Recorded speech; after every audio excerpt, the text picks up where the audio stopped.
Last time we talked, you had nothing to say. You chose to walk, give what we had away. I hope you get what you're looking for. अगर आप भी सोच रही हैं ना कि नहीं घर के कामों के बाद बिल्कुल टाइम नहीं मिलता तो एक्स्ट्रा काम स्टिचिंग वगैरह तो हो ही नहीं सकता, तो आज की वीडियो आपके लिए। तो शुरू करते हैं। अस्सलाम वालेकुम। टाइम बचाने के लिए अपने लिए ना थोड़ा थोड़ा काम पहले से करके रखने पड़ते हैं। मैं तो ये करती हूँ चॉपिंग कटिंग वगैरह मोस्टली करके रख देती हूँ, क्योंकि मुझसे जो ना खड़े होकर इतने लंबी लंबी चॉपिंग नहीं होती। आपको पता है मेरी थोड़ी सी तबीयत ना गड़बड़ है, इंशाल्लाह वो भी ठीक हो जाएगी। तो ये मैंने पहले से फ्रीज़र में ना ये अच्छे खासे अपने मैंगो जो है ना फ्रीज़ किए हैं, क्योंकि ये मैंगो काटना छीलना ये भी अच्छा खासा टाइम टेकिंग होता है मिल्क शेक के लिए। तो बस मैं फटाफट फ्रीज़र में से निकालती हूँ और अपना मिल्क शेक जो है ना इसके अंदर जितना मुझे मैंगो डालने होते हैं वो डाल के मिल्क वगैरह डाल के ना बस इसको जल्दी से मुझे डन कर लेना होता है। क्योंकि देखें अगर मैं खड़ी होकर मैंगो निकालूंगी छीलूंगी धोऊंगी तो वो अच्छा खासा टाइम टेकिंग होगी। इसमें जस्ट मुझे स्पून ऐड करने होते हैं हर चीज़ के और दैट्स इट, फिनिश हो जाता है। और यकीन करें इसमें भी अच्छी खासी हमें लगता नहीं है कि ये चीज़ें टाइम बचाती हैं, लेकिन छोटी छोटी चीज़ें ना मैंने अब नोटिस की हैं वाकई टाइम बचाती हैं। रियली इतना ज़्यादा मैजिक हो जाता है ना, बहुत ज़्यादा। तो बस ये मैंने बच्चों के लिए मिल्क शेक बनाया, इसके बाद जो है ना इसको मैं फ्रिज में रख दिया। मुझे सुबह सुबह मिल्क शेक नहीं अच्छा लगता, बस बच्चे पी लेते हैं। मुझे हालांकि डॉक्टर ने मुझे कहा है, लेकिन पता नहीं क्यों मुझे नहीं अच्छा लगता इतना। सबसे पहले मुझे होता है चाय कॉफ़ी मिल जाए, पता नहीं इतनी मुझे बहुत बुरी आदत है।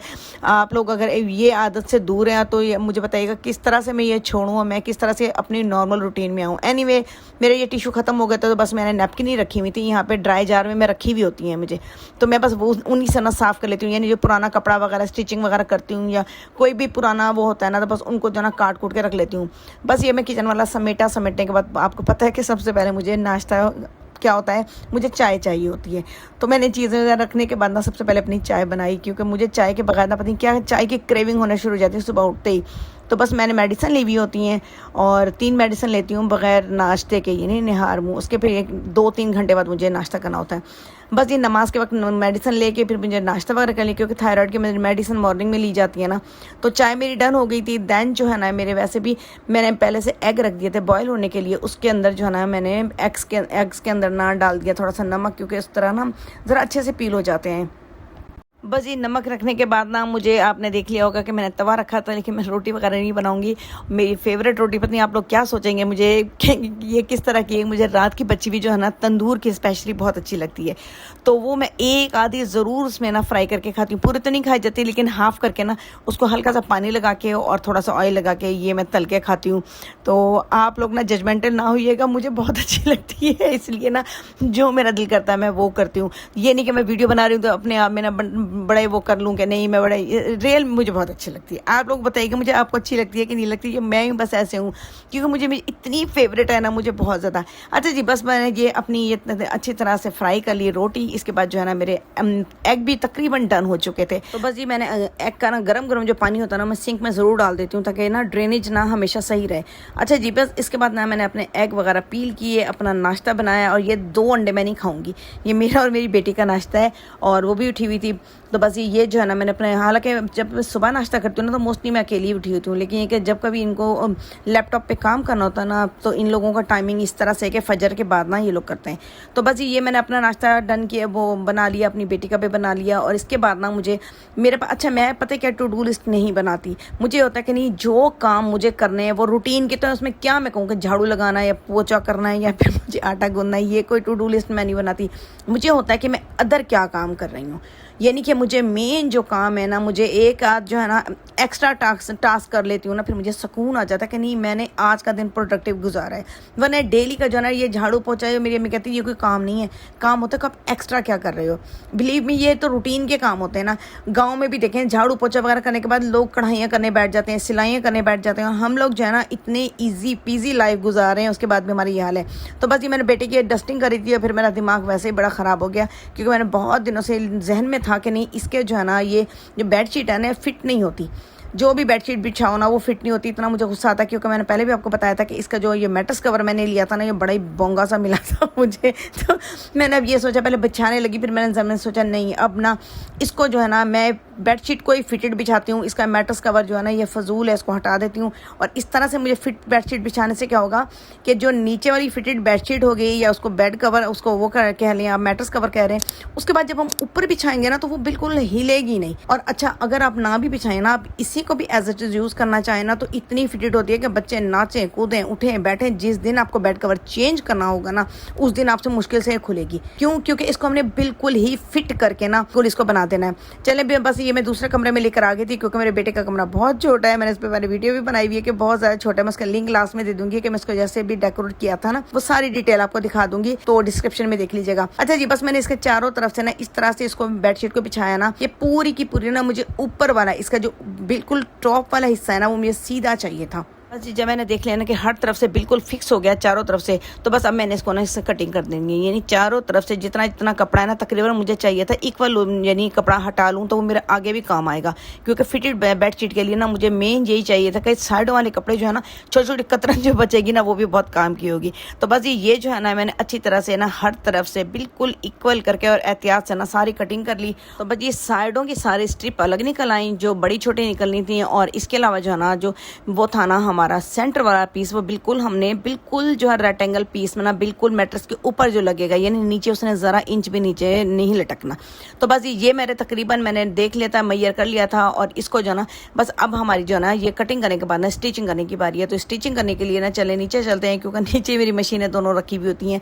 तो नीचे जाके ना अब हमें सबसे पहले मेन जो काम करना चाहिए, मैं जाते हुए ना ये डायरीज और फोटो फ्रेम जो था ना नया रखा हुआ था ऊपर, तो वो मैंने लेकर जाना था नीचे क्योंकि मुझे अपनी बेटी का ना फोटो फ्रेम चेंज करना था।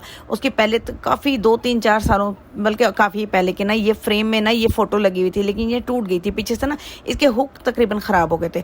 तो ये छोटी बेटी है और इसको तो वैसे ही मतलब सबके लाड लिया, तो इसकी जो है ना ये फ़ोटो इस साइड टेबल पे ज़रूर पड़ी होती है, इनके पापा के साइड टेबल पे।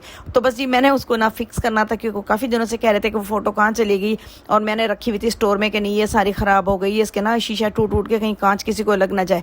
तो बस जी पहले मैंने बैठ के ना इसकी सारी जो है ना ये तस्वीर दूसरे वाले फ्रेम में ऐड की और इसके स्क्रू वगैरह जो है ना वो टाइट किया और इसको जो है ना फाइनल किया। फाइनल करने के बाद ना इसको मैंने पहले रख दिया इसके यानी कि साइड टेबल पे इसको जाके रख दिया। बस इसके बाद ना मुझे 2-3 चीज़ें याद आई हुई थी और मुझे पता था मैं भूल जाती हूँ, तो मुझे पहले ना डायरी में वो नोट डाउन करनी होती हैं। वो भी कोई ग्रॉसरी की लिस्ट हो, कोई मुझे यूट्यूब का काम हो, कुछ भी हो ना मुझे बस लिख लेती हूँ। बस उसके बाद मुझे सुकून आ जाता है कि नहीं राइट डाउन हुआ है, मैं जाके वहाँ से देख लूँगी। बस वो किया है। उसके बाद ना हम मेन जो मैं आपको बताऊँ कि फिटेड बेडशीट के लिए ना सबसे पहले आपने ये मेरे सेंटर वाला पीस जो था ना जो मैट्रेस के ऊपर था, इसको पहले आप बस साइड पे कर दें। और जो हमने साइडों पे से स्ट्रिप उतारी थी ना, जो हमने कटिंग की थी, वो थोड़ी सी जो है ना बड़ी भी होंगी छोटी भी होंगी, ठीक है, क्योंकि चारों साइडों की स्ट्रिप उतरी हैं। तो इन चारों को ना हमने तकरीबन इक्वल रख के ना, जैसे बराबर रख के ना इनको बराबर में तकरीबन काट लेना है। यानी आपको इनकी जो चौड़ाई है ना वो तकरीबन बराबर कर लेनी है सबकी। बाकी लंबाई तो ज़रा चेंज होगी ना, जो साइडें वो लंबी होती हैं, जो पैरों वाला और सर वाला हिस्सा होता है वो ज़रा कम होता है। तो बस इसको ना हमने इनकी चौड़ाई बराबर करके ना इक्वल करके बस इनको ना काट लेना है। यानी इसकी एक जो साइड पे ना उल्टी सीधी एज आए हुए होंगे, दूसरी साइड पे बिल्कुल हमने इक्वल रखते हुए ना इनको लंबाई में ना बिल्कुल स्ट्रिप्स को काटें। अच्छा, इनको काटने के बाद ना बस मैं ढूंढ रही थी कि कोई मुझे ना मैचिंग की मिल जाए नल की, लेकिन बस थोड़ी बहुत मैच हो गई थी एनीवे।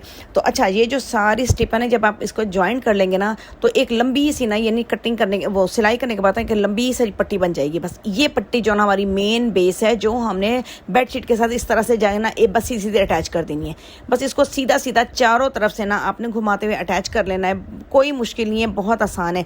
और इसको जो है ना बस सीधा से, अच्छा मेरे पास जो है ना ओवरलॉक करने की वो थी मशीन, तो इसलिए ना मैं सीधा सीधा कर रही हूँ। अगर आपके पास ओवरलॉक का मसला है ना तो फिर आप कीजिएगा इसको ना फोल्ड करके फिर जाके ना इसको सिलाई कीजिएगा, फिर ओवरलॉक नहीं करवाना पड़ेगा, वरना ये कॉटन साटन की बेडशीट है ना इनको तो धागे निकल जाते हैं। एनीवे जी बस मैंने ये ना चारों तरफ से अच्छी तरह से ना इसको की, और जब ये अटैच हो गई ना फिर इसके बाद बस हमने इसका ना आखिर में नेफा मोड़ना है। ये देखा आपने, हल्का हल्का करके नेफा मोड़ दीजिएगा, क्योंकि वो जो इसके बाद जो पट्टियाँ बची थी ना, मज़ीद छोटी पट्टियाँ बची थी ना, वो डाल लें या फिर आप कोई रस्सी वगैरह लेकर ना इस नेफे में ना आपने पूरा अटैच कर देना है। बस मैंने चारों तरफ से इसका नेफा बनाया। नेफा बनाने के बाद ना इसकी मैंने ओवरलॉक किया। ओवरलॉक करके बस अब फाइनल हो गया था। मैंने कहा चलें अब जाके ना मैं आपको मैट्रेस पे बिछा के दिखाऊं कि कितना ज़्यादा फिक्स बना है कि आप ना चाहे मैट्रेस भी उड़ा के फेंकेंगे ना जब भी कभी भी नहीं उतरेगा इसका ये कवर। इसके नेफे में ना कभी भी प्लास्टिक वगैरह मत डालिएगा, क्योंकि वो कुछ दिनों में ना ख़राब हो जाते हैं। बस मैंने ना इसी की रस्सी जो बची हुई थी ना, मैंने उसको बारीक बारीक काटा, उसको सिलाई भी नहीं किया, बस डायरेक्ट इसके अंदर डाल दिया, क्योंकि वो इसने कहा कहाँ जाना है। और इसके अलावा ना अगर नहीं भी है ना तो वो बारीक सी एक रस्सी नहीं होती जो प्लास्टिक वाली अक्सर जो पैकिंग में आती है, अदरवाइज वो भी आप इसमें डाल सकते हैं, क्योंकि नेफा मैंने बहुत बड़ा नहीं बनाया था।